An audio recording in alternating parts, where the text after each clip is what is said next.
right at the end of the last April Fool's. It was just like a picture. It was this TOG underwater in the sea, and we're like, oh my gosh, that's amazing. But then we're like, what if it was a boat or a battleship? It drives really slow like a boat. It's really heavy. And once we had the image, my boss saw it, and he's like, oh my God, we're doing that. Let's do it. I mean, the biggest challenge is just to not make it feel like a tank.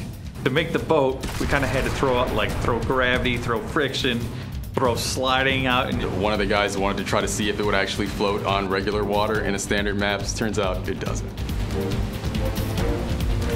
Once the TOG boat was a real thing, I had to actually make it fit in the garage. When you're switching through the reel in the garage and you hit the TOG boat, the whole garage floods. It's very cool.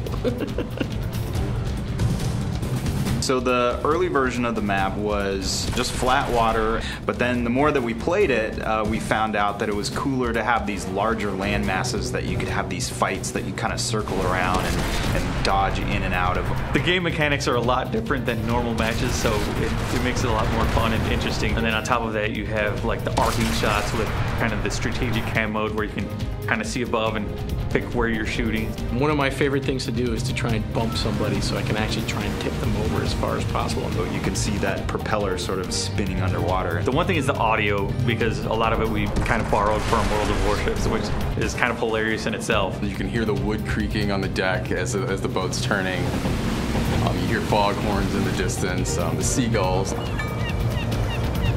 Since this is April Fool's, we want to kind of blow your mind, and it's a boat in the world of tanks. It's hilarious, and it's crazy, and it's the TOG.